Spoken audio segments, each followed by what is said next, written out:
अगर आप एक स्टूडेंट हो और आपको लग रहा है कि मेरे पास में बहुत कम टाइम है, मुझसे नहीं हो पाएगा, तो रुक जाओ, क्योंकि ऐसी सोच ही आपको लाइफ में बहुत पीछे ले जाती है, आपको सक्सेसफुल नहीं होने देती। नमस्कार दोस्तों, मेरा नाम है मोहित शर्मा। आप सभी का स्वागत है अपने इस चैनल पर। आज की इस वीडियो में हम बात करेंगे कि कैसे कुछ लोग 3 से 4 साल पढ़ाई करते हैं, उसके बाद में भी सेलेक्ट नहीं हो पाते, और कैसे कुछ लोग 4 से 5 महीने की तैयारी करके आसानी से एग्जाम क्लियर कर लेते हैं। और आज हम देखेंगे कैसे टाइम को मैनेज किया जाता है और कैसे आपको अपना टाइम मैनेज करना चाहिए। मुझे आज पटवारी की जॉब करते 3 साल हो गए।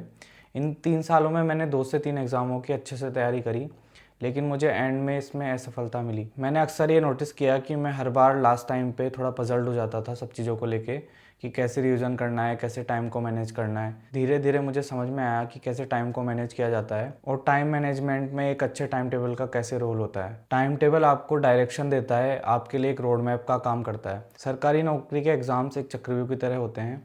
अगर आपके पास में इस चक्रव्यूह से निकलने का एक प्रॉपर प्लान है तो आप चक्रव्यूह से निकल जाओगे, नहीं तो इसमें आप हमेशा फंसे ही रहोगे। और एक अच्छा टाइम टेबल इसी चक्रों से आपको निकालता है। तो अब बात आती है टाइम टेबल बनाने की। तो सबसे पहली बात कि आपको टाइम टेबल कैसे बनाना चाहिए, मतलब कि आपको टाइम टेबल बनाते टाइम फिक्स आवर्स के हिसाब से टाइम टेबल बनाना चाहिए, या फिर इस तरह से बनाना चाहिए कि आज ये टॉपिक्स आपको कंप्लीट करने हैं।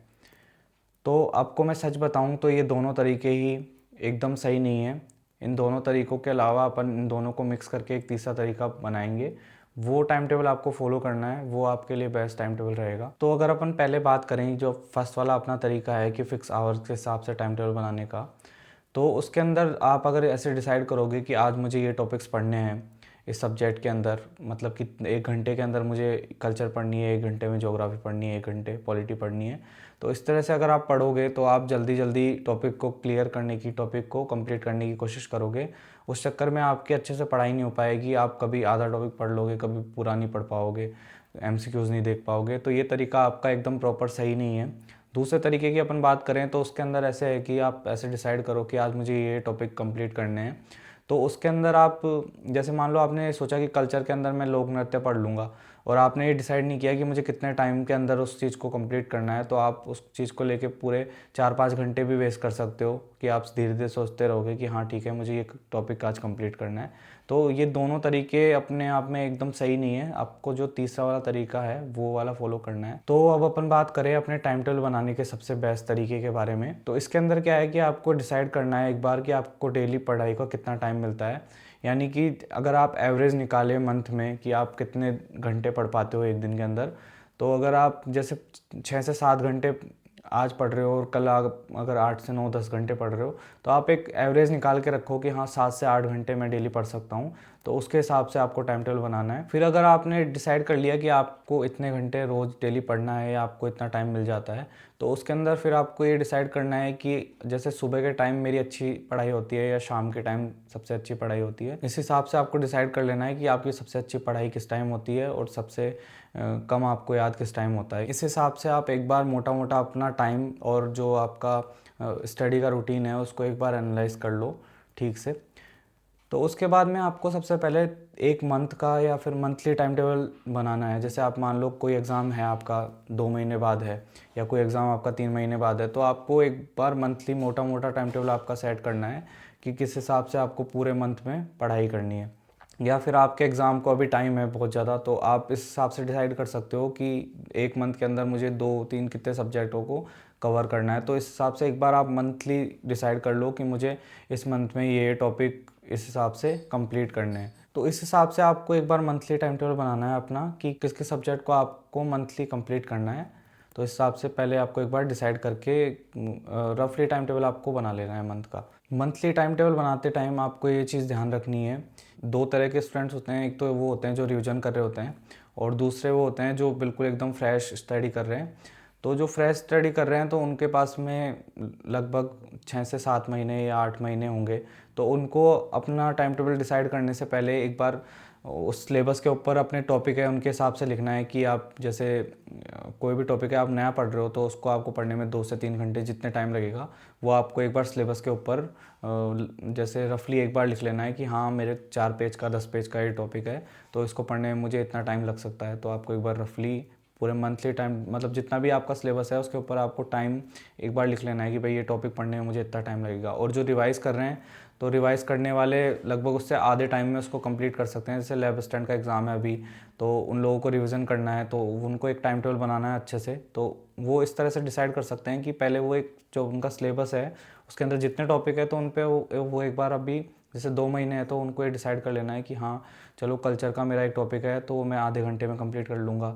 या फिर जितने भी टॉपिक हैं उनके ऊपर एक बार आप टाइम लिख लो कि आपके पास कितना टाइम है और कितने टाइम में इसको कंप्लीट कर सकते हो। इस तरह से आपको एक बार डिसाइड करना है सबसे पहले, 2 महीने 3 महीने जितने भी बचे हैं आपके एग्ज़ाम में। और जो फ्रेश कर रहे हैं तो उनको धीरे धीरे आराम आराम से अपना सिलेबस कंप्लीट करना है। उसके लिए उनको अच्छे से फ्रेश पढ़ना है, तो वो ज़्यादा जितना भी टाइम ले सकते हैं उस हिसाब से उनको अपने हिसाब से सेट करना है उसको। सबसे पहले आपने ये डिसाइड कर लिया कि आपके किस टॉपिक में आपको कितना टाइम लगेगा, तो इस हिसाब से आपके पास एक मोटा मोटा आइडिया हो जाएगा कि हाँ इस सब्जेक्ट को कंप्लीट करने में मुझे इतने महीने या फिर इतने दिन लग सकते हैं। तो इस तरह से आपका मंथली टाइम टेबल एक बार कंप्लीट हो जाएगा, जिसके अंदर आप ये डिसाइड करोगे कि इस हफ्ते में मुझे ये टॉपिक्स कंप्लीट करने हैं, फिर इस हफ्ते में ये करने हैं। तो इस हिसाब से आपको मंथली एक बार रफली टाइम टेबल बना लेना है। आप चाहो तो एक वीकली टाइम टेबल भी बना सकते हो, मतलब 2 तरह के टाइम टेबल तो आपको बनानी ही है। एक तो मंथली टाइम टेबल जैसे 1 महीने का बना सकते हो आप, या फिर आप चाहो तो 2-3 जितने भी आपको एग्ज़ाम को टाइम बचा है तो उन महीनों का आप बना सकते हो एक साथ। उसके बाद में आप एक वीकली टाइम टेबल भी बना सकते हो अगर आप चाहो तो, नहीं तो आप इसको स्किप करके डेली का टाइम टेबल भी बना सकते हो। तो वीकली टाइम टेबल के अंदर अब क्या रहेगा कि जैसे 6 दिन आपके टाइम टेबल बनाना है कि 6 दिन में आपको कौन कौन से टॉपिक डिसाइड करके पढ़ने हैं। और जो लास्ट का एक दिन होगा, जैसे मान लो आप संडे का दिन ले लो या फिर कोई भी और दिन ले लो, तो उसके अंदर आपको ये करना है कि मान लो पूरे हफ्ते का आपने एक टाइम टेबल बनाया, उसके अंदर आपने डिसाइड किया कि ये टॉपिक मुझे कंप्लीट करने थे, लेकिन हो सकता है कि किसी दिन आपको कोई ऐसा काम आ जाए कि 1-2 टॉपिक आपके बीच में छूट जाए। तो वो दिन आपको ऐसा रखना है कि उसके अंदर आपको, अगर वो टॉपिक छूट गए तो उस दिन आपको कंप्लीट करना है। यानी कि आपको वीक के अंदर जितने आपने टाइम डिसाइड किया है, जितने टॉपिक डिसाइड किए हैं, वो आपको वीक में कंप्लीट करने ही करने हैं। तो उसके लिए आप एक दिन रिजर्व में रख सकते हो कि अगर हो सकता है कि आपका कोई दिन ख़राब हो जाए तो आप उस दिन उसको कंप्लीट कर लो। और अगर ऐसा नहीं हो कि आपका कोई भी टॉपिक छूटा हुआ नहीं हो, तो आप उसके लिए भी एक रिज़र्व में टॉपिक रख सकते हो कि उस दिन मुझे ये चीज़ें कंप्लीट करनी है या फिर जो भी पूरा मैंने पढ़ा है उसका रिवीजन करना है। तो इस हिसाब से आप वीकली टाइम टेबल भी बना सकते हो अपना एक। तो वीकली टाइम टेबल तो आपके लिए एक ऑप्शनल है, वो आप चाहो तो बनाओ, नहीं तो कोई दिक्कत नहीं है। लेकिन आप फिर उसके बाद में अपन बात करते हैं अपने डेली टाइम टेबल के बारे में। तो डेली टाइम टेबल का ये है कि आपने डिसाइड कर लिया, सबसे पहले सोच लिया था कि आपके पास कितना टाइम है। जैसे मान लो आपके पास में, मैं एक बार लमसम में ले लेता हूँ, आपके पास 8 घंटे हैं, 8 घंटे आप डेली पढ़ते हो। तो आपने जैसे मंथली टाइम टेबल बनाया था तो उसके अंदर डिसाइड किया था कि हाँ इस मंथ में मुझे ये टॉपिक कंप्लीट करने हैं, ये सब्जेक्ट कंप्लीट करने हैं।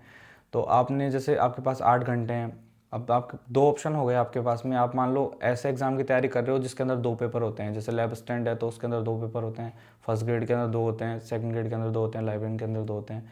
या फिर ऐसे सब्जेक्ट की तैयारी कर रहे हो जिसके अंदर एक ही पेपर होता है, तो उस हिसाब से आपको डिसाइड कर लेना है कि अगर जैसे ऐसे एग्ज़ाम की तैयारी कर रहे हो जिसमें एक सब्जेक्ट का पेपर होता है और एक आपका जीके का पेपर होता है, तो उसके लिए आपको क्या करना है कि आपके पास अगर 8 घंटे हैं तो अगर आपका जीके स्ट्रॉन्ग है तो आप सब्जेक्ट को ज़्यादा टाइम दे सकते हो, और अगर आपका सब्जेक्ट स्ट्रॉन्ग है तो आप जीके को ज़्यादा टाइम दे सकते हो।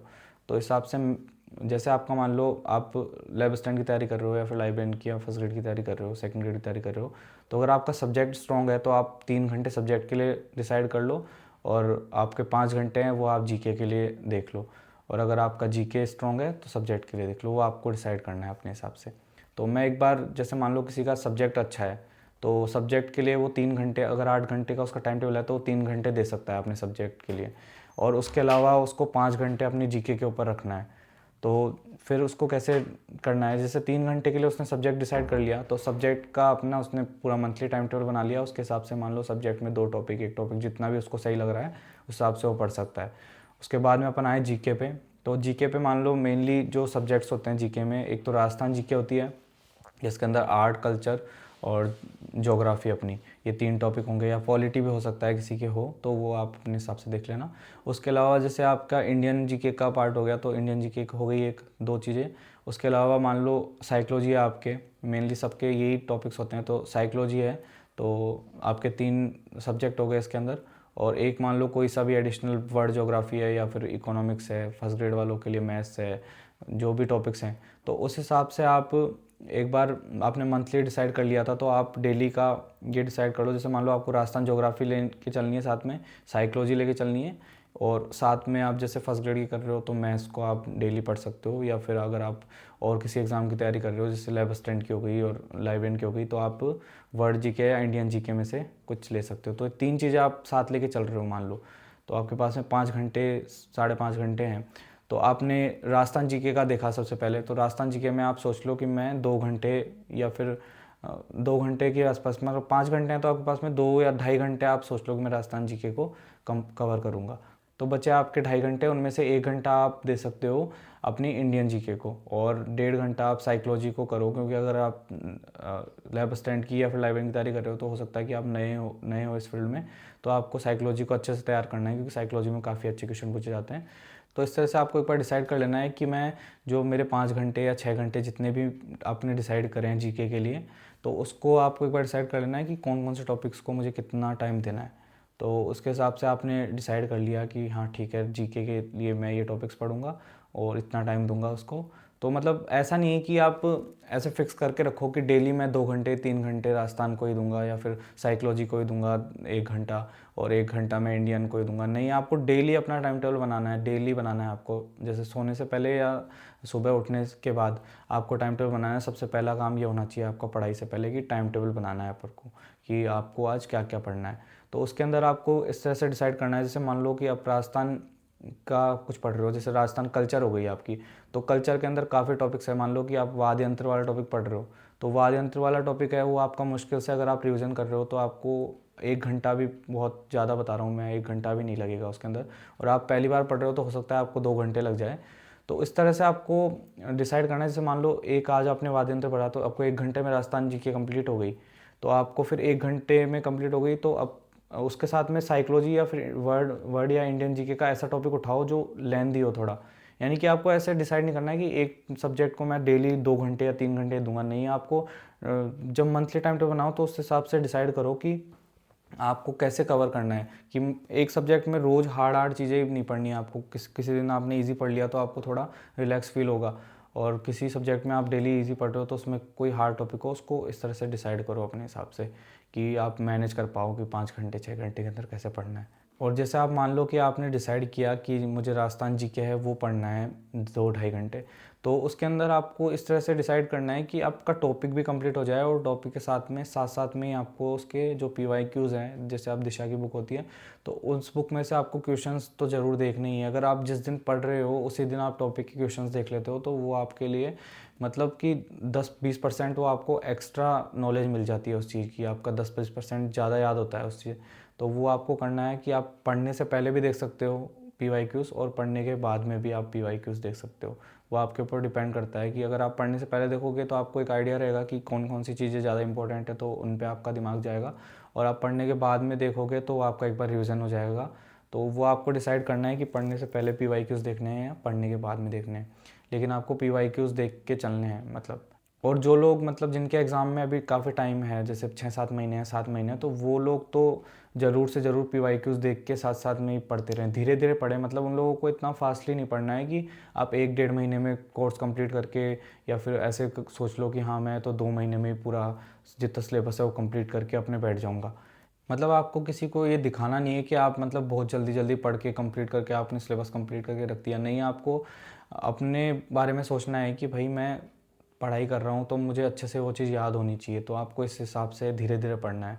जिनके अभी एग्ज़ाम में काफ़ी टाइम है और जिनके एग्ज़ाम पास आ गए हैं तो उनको भी मतलब इसी तरह से अगर वो टाइम टेबल बनाएंगे, अपनी स्ट्रेटजी बना लेंगे पहले, तो उनको बहुत हेल्प होगी। क्योंकि लास्ट टाइम पे क्या होता है कि अपन इतने पजल्ड हो जाते हैं कि समझ में नहीं आता कि अपन ने कौन कौन से टॉपिक पढ़ लिए, या फिर अब जो टाइम बचा है उसमें रिवीजन किस तरह से करना है। तो अगर आप 2 महीने बचे हैं आपके एग्ज़ाम में या 3 महीने बचे हैं, तो अगर आप आज से ही ये चीज़ सोच के चलोगे कि मुझे किस तरह से इन 2 महीनों के अंदर पढ़ाई करनी है, किस तरह से अपनों को आगे स्ट्रेटजी बनानी है, तो वो आपके लिए आपका हो सकता है कि आज का एक दिन ख़राब हो जाए। अगर आपने आज टाइम टेबल बनाया तो आपका हो सकता है कि आज 2-3 घंटे 4 घंटे 5 घंटे आपके ख़राब हो जाएं। लेकिन वो जो आपके टाइम ख़राब हुआ है ना, तो वो चीज़ क्या है आपको आगे जाके बहुत हेल्प करेगी। आपके जो लास्ट टाइम पे 5-10 दिन महीने भर होते हैं तो उसके अंदर आदमी क्या है बहुत ज़्यादा फ्रस्ट्रेट हो जाता है, उसको समझ में नहीं आता, बहुत ज़्यादा डिमोटिवेटेड हो जाता है। तो ये चीज़ आपको फील नहीं होगी क्योंकि आप डेली अपने टाइम को ट्रैक कर रहे हो कि मैं कहीं टाइम वेस्ट नहीं कर रहा हूँ, मैं ज़्यादा से ज़्यादा अपना टाइम यूज़ कर रहा हूँ, तो वो चीज़ आपको लास्ट में जाके मोटिवेट करेगी, वो लास्ट में आपको मतलब पूरी बूस्ट करके रखेगी, वो आपको डिमोटिवेट नहीं होने देगी। तो इस चीज़ का आपको ध्यान रखना है कि अभी से ही आप इसका टाइम टेबल बनाओ और अच्छी एक स्ट्रेटजी के साथ में पढ़ो।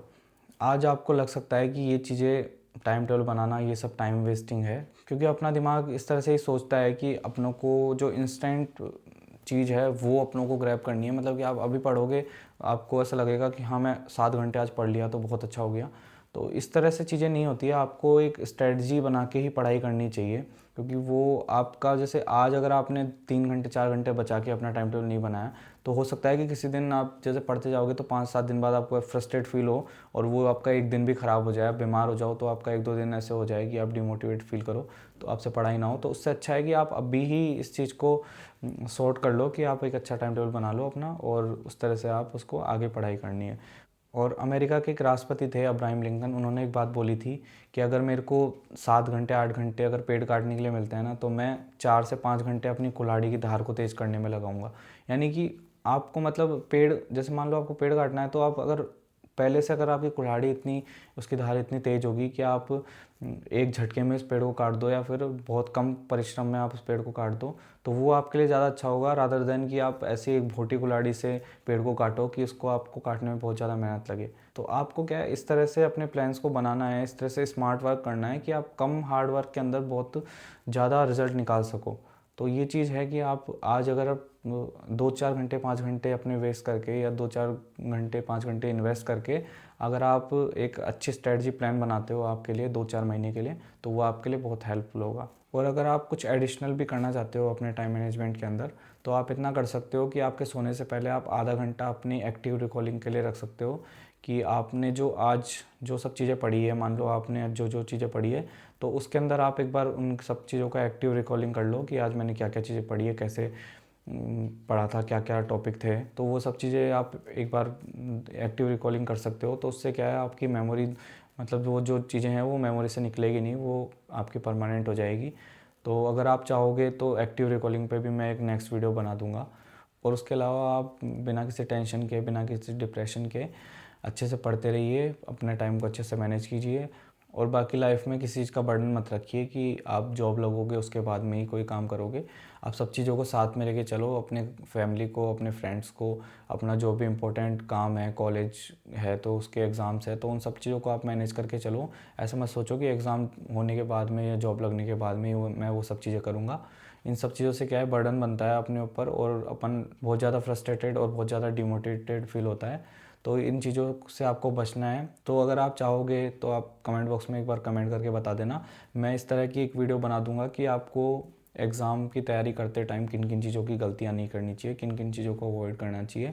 तो वो उसकी भी मैं एक वीडियो बना दूंगा। अगर आपको वो वीडियो, अगर आप चाहो वो वीडियो बनवाना, तो आप कमेंट बॉक्स में कमेंट कर दो।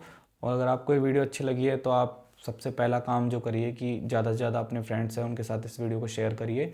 और आपको पसंद आ रही है तो इस वीडियो को लाइक कर दो। और अगर आपको इसी तरह की वीडियोस और देखनी है तो इस चैनल को सब्सक्राइब कर लो।